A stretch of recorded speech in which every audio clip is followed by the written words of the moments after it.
down, yeah. I've been feeling so down, yeah. Can you tell me why? Can you tell me why? Assalamualaikum warahmatullahi wabarakatuh. Perkenalkan, nama saya Laili Nur Ardana. Saya di sini akan mereview singkat tentang materi pendidikan Pancasila. Apa sih Pancasila itu? Mengapa kita harus wajib belajar Pancasila? Jadi, Pancasila ini berasal dari bahasa Sanskerta. Panca berarti 5, sila berarti prinsip atau dasar.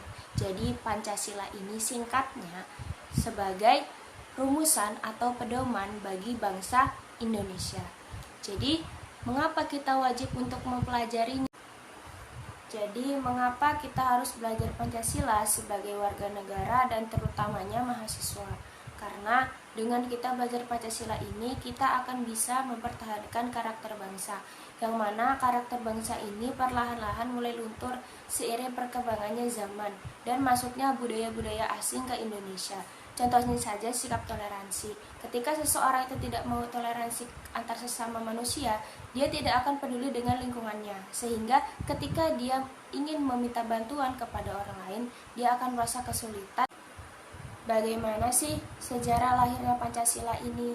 Nah, jadi menurut keputusan Presiden nomor 24 tahun 2016, hari lahir Pancasila pada tanggal 1 Juni. Nah, mengapa pada tanggal 1 Juni?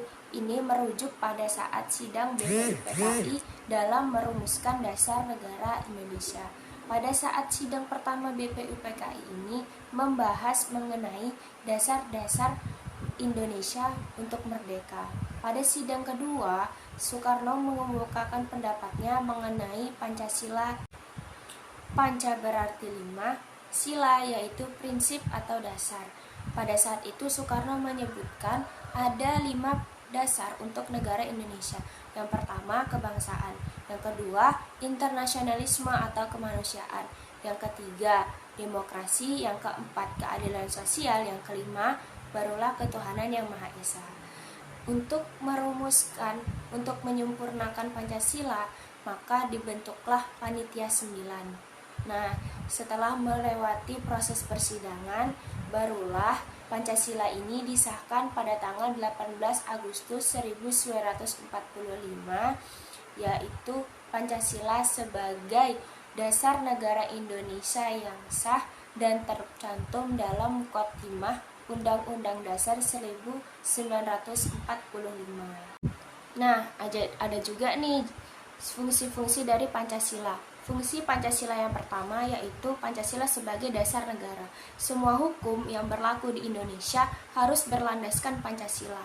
Karena apa? Karena ini adalah kaidah yang bersifat fundamental, tidak dapat dirubah oleh siapapun. Yang kedua, Pancasila sebagai ideologi negara, sebagai pemberi harapan, motivasi, cita-cita bagi bangsa Indonesia untuk mewujudkan dan mengembangkan bangsa Indonesia ini. Nah, yang ketiga, ini yang sangat penting, yaitu Pancasila sebagai sistem filsafat, yaitu Pancasila sebagai pedoman tingkah laku dalam bermasyarakat, berbangsa, dan bernegara. Nah, ada juga nih tantangan dalam penerapan Pancasila, yaitu arus globalisasi. Arus globalisasi ini kan sangat cepat seiring perkembangannya zaman makin canggih nih. Nah, dengan arus globalisasi ini kita harus pintar-pintar mana yang kita bisa ambil, mana yang kita tidak ambil. Contohnya saja banyaknya berita-berita hoaks. Kita harus benar-benar memilih mana itu berita yang asli dan mana itu yang hoaks. Juga banyaknya nilai-nilai atau sikap tingkah laku dari budaya-budaya luar yang sudah masuk ke Indonesia ini.